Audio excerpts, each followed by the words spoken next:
As any of you know that have been watching my recent videos, I'm going through this tremendous downsizing exercise.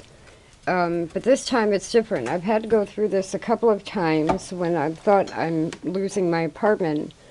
But this time it is different because it started with this machine, which is my 1591, and the fact that it's too heavy for me to pick up. So it is now placed on the kitchen table. I had it for sale. I can't sell it, and it's probably because my father gave it to me. I've tried, I've tried, and I just can't do it. So now, what I'm going to be doing today, over here is the 500A. I've got the white family rotary, and I have the 6212 on the right here, that I'm waiting for the service manual for. I have to start with the basics of my sewing history. Now, in one video I said, you know, stay within your time frame, which is the 6212. I'm like an 80s sewing child. And yet, I can't get rid of this one and the 99 that was my grandmother's. Now, the 99 is currently set up with a Singer, a Singer spoked wheel and a reproduction hand crank on it. And my big issue is if I have to bug out, how am I going to take, how was I going to carry the 99? And now, because I can't sell this, how am I ever going to carry this one? So, just so you know the weights, an empty full-size bentwood case weighs 8 pounds.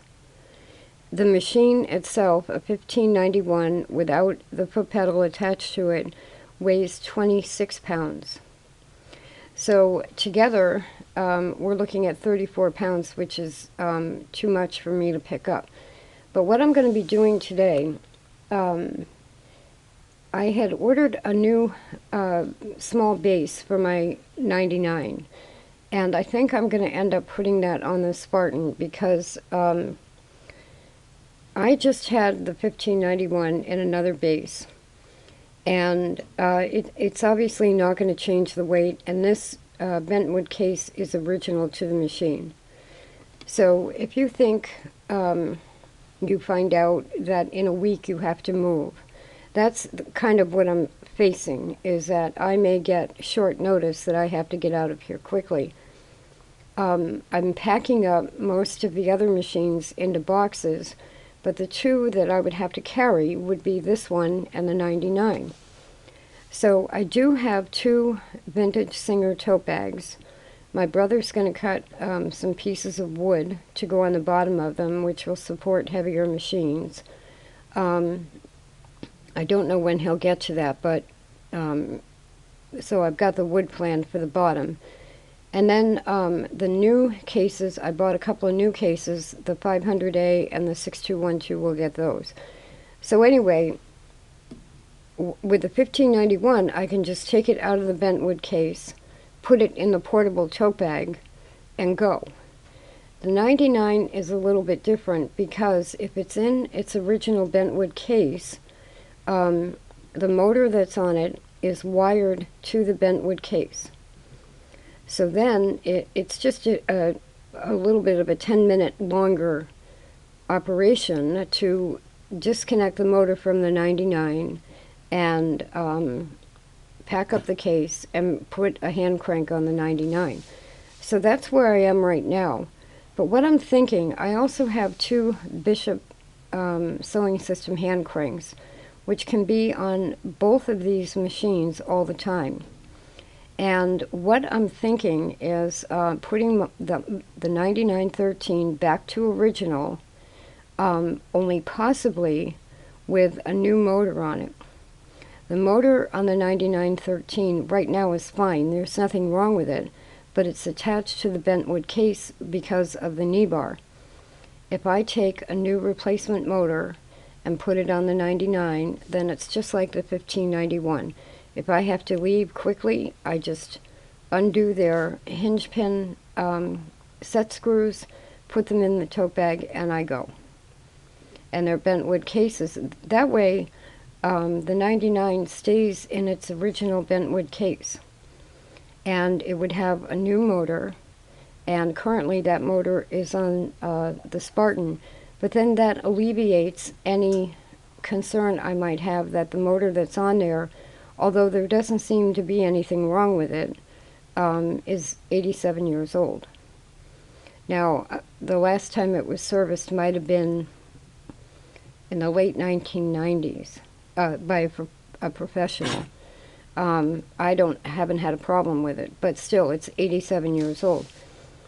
So what you may see in the end of this video is the two machines in their bent wood cases in the base, and then, you know, at the end of the day I put the top on them, and those two machines stay on the kitchen table. Now, in addition, so this is what each of them would have. They each have a vintage Singer tote bag. They each have a Bishop Sewing Systems hand crank, in case the power goes out, in case I want to do detail work, whatever. They would right now their motors are both fine. Then I have, they would each have a cabinet. I have a 3/4 size cabinet and the number 40 cabinet. So that gives me electric or hand crank with a cabinet or portable. So that's how I'm setting them up. Okay, so there's the 1591. Just a regular old 1591. You unplug it and you put the cover on, or you take it out of there and put it in a tote bag if you have to go somewhere. This is the 9913's bottom half of the bent wood case.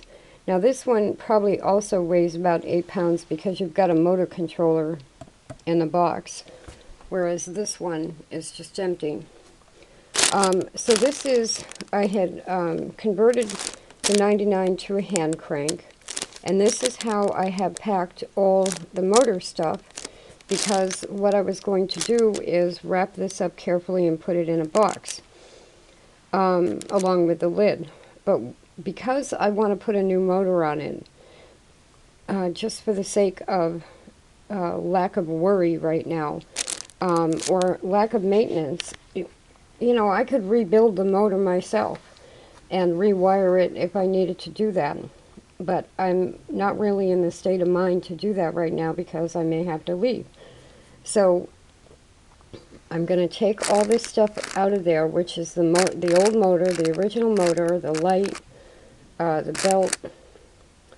I think that might be it. But so this is, if you're going to do this too, if you're going to put just a new motor on an old 9913, all you have to do is remove this cover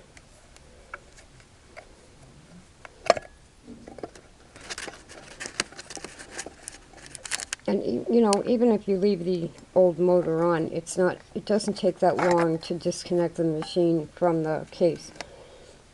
But now this is the motor controller. So this 87-year-old motor is connected to this case by these two wires. They each have a screw. You just release, unscrew the screw, take the connectors off, and pull it through this hole. It's as easy as that. It took me about 2 seconds. I pulled them out of the hole. Now, in the past, I have also removed the whole motor controller.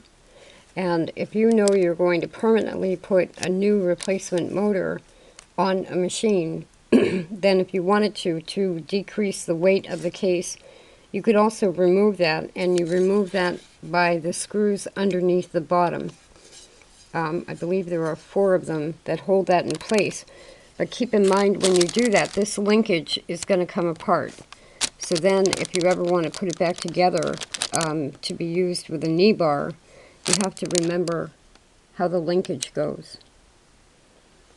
But in my case, I mean, that weighs I don't know, 10 ounces. So it's not giving me an awful lot of advantage to go through that again. When I took it all apart the last time, I labeled any of the pieces and kept them all separate, but for a couple of ounces, it's not worth it right now. So then you just put this screw back in, and this just stays there, and you lose the ability to have a little place to keep accessories, but even if you wanted to use it for that, you have to loosen this screw to get in there.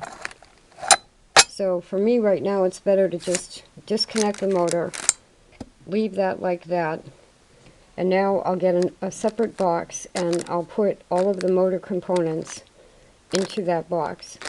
So by putting, in my case, I didn't buy a motor and a light because I actually bought it for the Spartan originally. It's just the motor. So I will lose having a light on the 99, but it will have a new motor and its original case, and then I can put the Bishop hand crank on the clutch wheel, and it can be either electric or hand crank. Now here is the way I had packed it. This is just some kind of pink packing paper that my grandmother had and seemed appropriate for her machine. You saw that I had wax paper wrapped around it and masking tape. But what you want to do is make sure that the masking tape or any kind of tape that you use never touches the base itself. So I had gone around the base like twice with the wax paper and then taped the paper to itself, and then you saw it on the edge here, it went down into this paper and not on the finish of the base. So this is how I had packed this up. Here's some old motor lubricant. These are the cords that go with the original motor and the belt. And then because the light is a little bit fragile, here's the original hand wheel. Now this will end up going back on the machine because I'm going to use a different kind of hand crank. But it's mainly the light. So this is the light here, and I had it wrapped with bubble wrap and paper, and then here is the original motor. And now, because I have disconnected it, the whole thing will lift right out of here. So if this were on the machine, that's the one place I put tape, because that, even if I have paint loss there, I'm not really going to care about that. That's the bracket that puts the motor on the machine with an original motor bolt. But if this had all been on the machine, you'd be taking this off the machine as soon as you disconnect those two wire leads. So this is a way that if you convert a machine from electric to hand crank and don't use the base but get a new lighter weight base, you can pack everything up like that. You just want to make sure that you wrap it well and then you secure it well, because I was going to put the lid on. I was going to fill the lid with packing paper and then put it in a box. And then probably wrap more packing paper around the whole bentwood case. And that's how the whole thing was going to be packed up. But we're changing that. Now also, when you disconnect the two wire leads, don't lose the screws. You want to make sure that you put the screws back in here. They're very particular little short screws. And you don't want to lose those in case you ever want to go back to the knee bar. Now this is something you may or may not need to know. This is like a 12-inch square box that I have now packed everything into except for the hand wheel, because I'm going to put the original hand wheel back on the machine. And so what I do whenever I change a machine in any way, I make sure that I mark the box. Hand crank and spoke wheel for Singer 99, 13 grams, or a motor and light. And I have boxes of all kinds of stuff, and they're all marked and they're all complete, and I take that extra step. If there are little tiny parts, somewhere in the bottom here are some of the bags that I used to use, little sandwich bags with every screw or component marked on the bag what it is. I picked it up from my father. Okay, so now I've just put the machine back in, and just as a reminder about hinge pin holes, hinges and hinge pins, and set screws. So on the back of every machine, well, most of them, the old ones, my 6212, which is from the 80s, doesn't have holes. It's a free arm. But there's a hinge and a pin, and underneath the machine is a little screw that you loosen. If you're taking a machine out of a case, you want to, just like the motor controller, you want to make sure you tighten the set screws that are in the bottom of the machine. Often they get lost, and they're hard to find, they're hard to buy. So right now, the machine as a hand crank is back in the base, and I just have to tighten up the screws, the set screws. If you keep a 9913 as a hand crank in its original bentwood case, two things are different. Well, three things. You have a hand crank which extends too far and has to be taken off before you can put the cover on. You have an oversized spoked hand wheel instead of the original hand wheel, and you have an adjusted bobbin winder so that it'll contact the different hand wheel. So I'm going to put the original hand wheel back on, and I'm going to go get a motor off the Spartan and just mount a motor on there, which will allow me to just take the plug out of the receptacle on the machine and put the bentwood case on, just like the 1591. So they'll both have, well, that one has a direct drive motor, but this will have a simple external motor that just runs the machine, and then they'll both have Bishop hand cranks.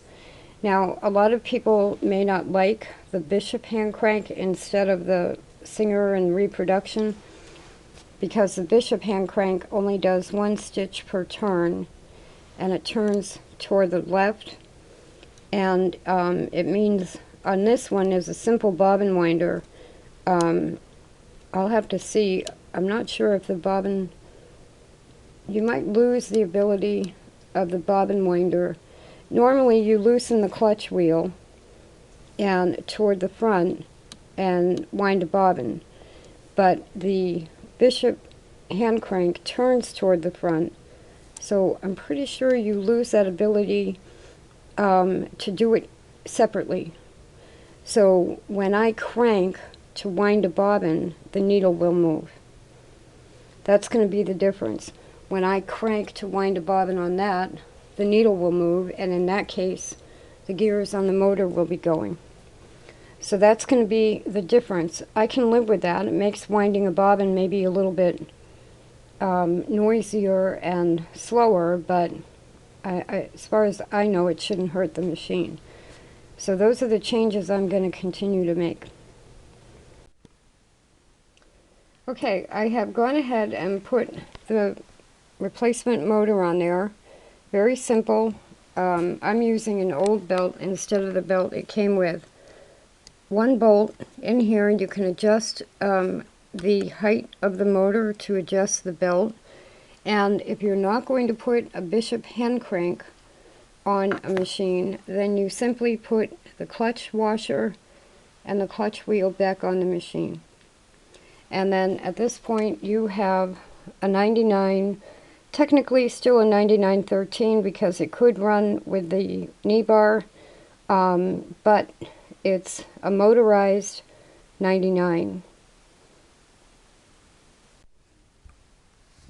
Now, this is the Bishop Sewing Systems hand crank, and you can see what he does is take an old clutch wheel, clutch knob, and tap a hole in it that a hand crank will fit in.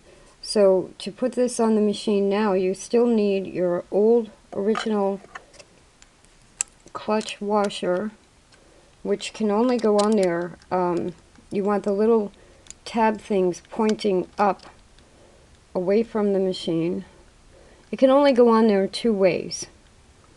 There's one way, and then if that's not correct, you spin it around and have this tab in that slot. But basically what I do is when I take them off the machine, I put them down the same way they were on there. Now with the Bishop Sewing Systems hand crank, the threading might be just a little bit different from your old clutch knob, and see how it wants to go a little bit crooked. So you want to be very careful how you put this on there. And I say that because you have to tighten it. You have to make sure, and it won't go on if you don't loosen the set screw.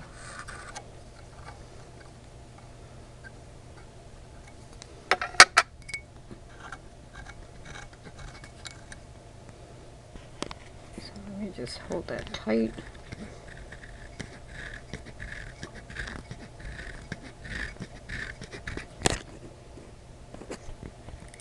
Now that's more turning. It might even have a longer threaded piece on it, I'm not sure. So now we have that on there. We take the hand crank, thread it toward the front, turn it toward the front to put it on the machine. And then it just only goes so far.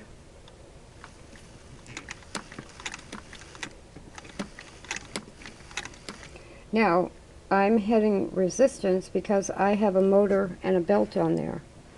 And I have to adjust that anyway a little bit when I test the motor. But now I have an electric machine that has a little bit of baggage on one end, which is really a hand crank that can stay on there all the time. If I want to wind a bobbin, we do it all together with the motor, the needle, the hand crank. But we're still cranking. So winding a bobbin is a little bit slower. It'll depend on how much I loosen up the motor belt. Now I'm going to do the same and put a Bishop hand crank on the 1591, and it would be the same thing. So now the eviction people call and they say, guess what, you have 4 days to get out of your apartment, and all craziness breaks loose. I know that I've got all the parts for the machine labeled, put away in boxes, and that all I have to do is loosen the set screws, pick both of these up, put them in a tote bag, and go. So I don't know if anybody else is facing this situation. I want to mention homelessness. In my case, this apartment, every year they go up on the rent, and every year I get a lawyer and we go back and forth. I may not be able to, I say this every year too, I may not be able to stay this time. But for me, all of this is different medically because the machines are heavy to carry. But as far as homelessness, especially now during the pandemic, the very first time we faced homelessness, my son was only 2. It didn't last all that long. It was because we were not living in the correct area of the country to find a place. But anyway, he was 2, and I ended up with losing a lot of my stuff but I somehow held on to about 25 boxes of stuff and was able to get it into storage until we found an apartment.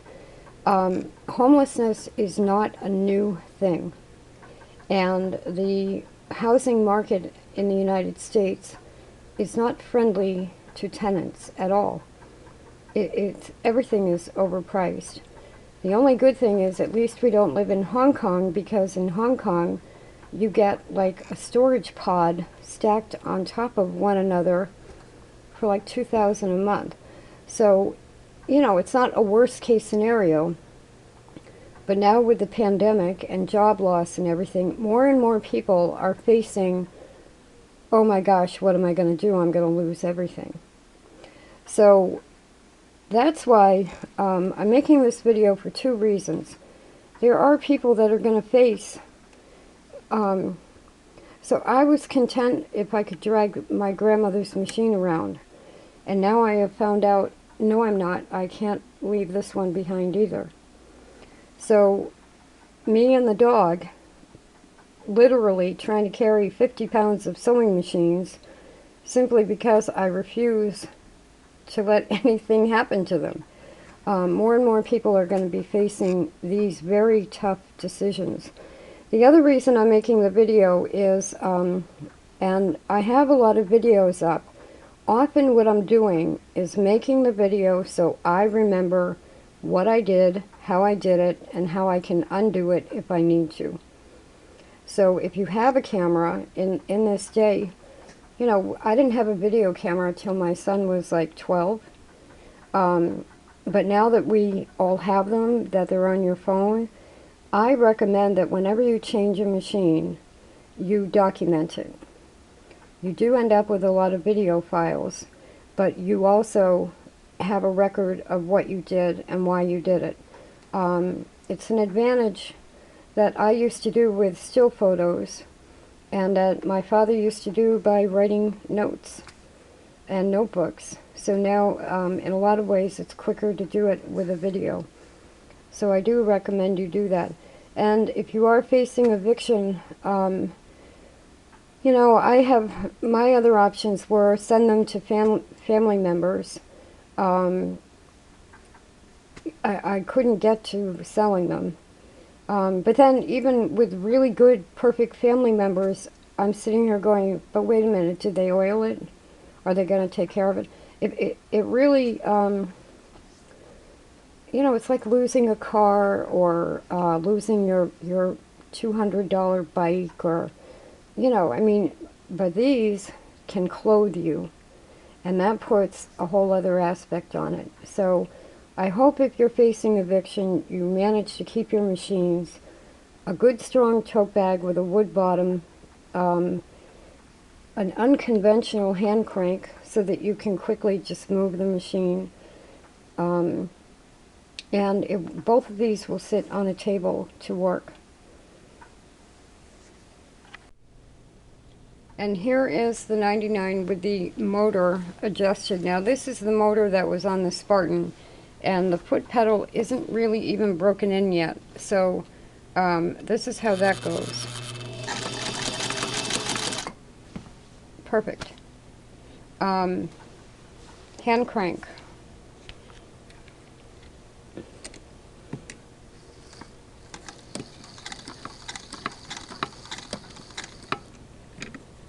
And bobbin winder.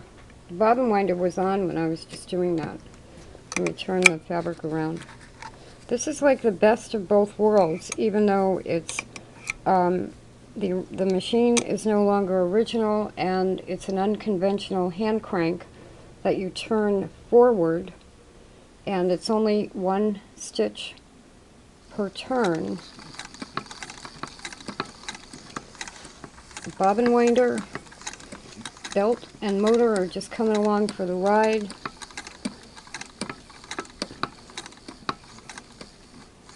And hand crank. So, you know, if you, again, go back to where am I going to be, and I more or less can't be in a tent, I don't think, at this point because of my health issues. But if I were in a tent, I could unhook the belt from the motor and just use the hand crank. If I were in a motel, I could leave the motor connected, plug it in. Now, like I said, I did order a small base, which was $45 plus shipping. It hasn't gotten here yet.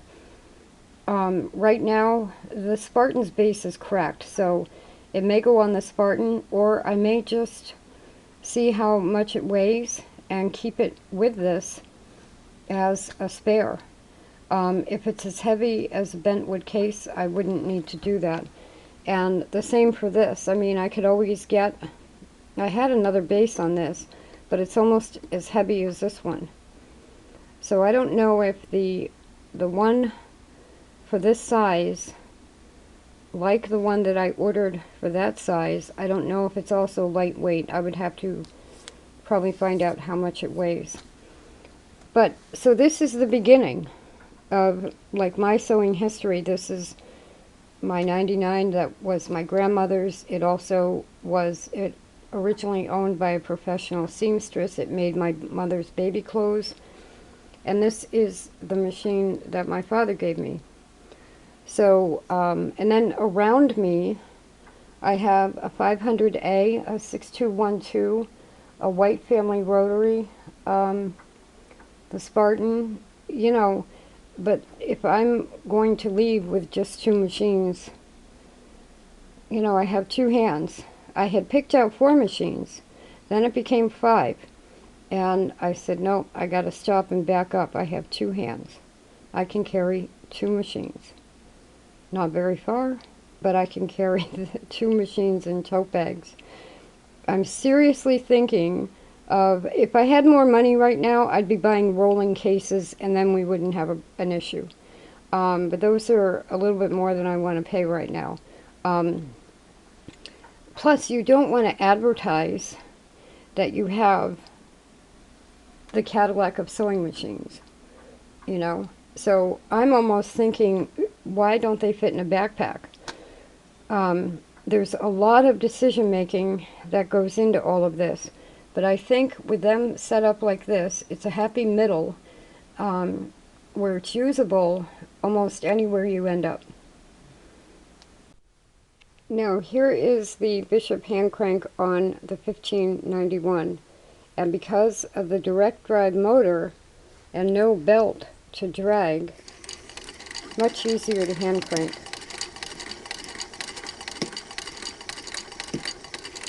Slower than a 1591 usually runs, but much easier to hand crank. And you just fold it up when you're not using it, plug it in, and use the motor. Now, the other thing I want to mention that you should plan on if you're going to do this, each machine has 4 bobbin boxes. I don't know if I would need 4 bobbin boxes for each one, but right now I'm keeping their stuff together. This is the original clutch wheel, which I have for each one, and you want to put that in a little bag and label it exactly what it's for and not lose it. These are like the circular stitcher will fit on this machine. There's a darning foot there, the manual, and then on this machine each one of them has a manual and a box of attachments, and then the 4 bobbin boxes. So what I have, going back to my lunchbox ideas, this used to be a bag I used for my hand quilting. So all of the 1591 things are going to go in here. And so then when the machine is put in the tote bag, this goes in the tote bag, but it keeps everything from shifting around while you're carrying it. And then a little red one for the 99. And again, it can be, these are collapsible lunch boxes, and you can, if they're only that full, fold them down and stuff them around the machine to keep the machine from shifting. So price-wise, the Bishop hand cranks are each about $39. I'm using right now the bentwood cases, the tote bags, the Vintage Singer strong tote bags where the handles actually go under the bag and all the way around. Those, one I got for $30, the other one I had to pay $50. So those are a little bit pricey. Everything about Vintage Singer can be pricey.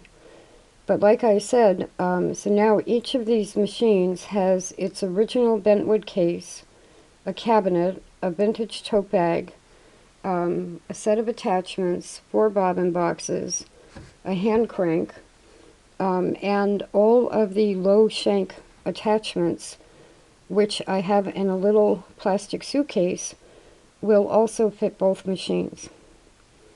So here I am. It's taken me 2 weeks to get Quilts for Veterans into a medium-sized bag, and it ended up in 2 of them.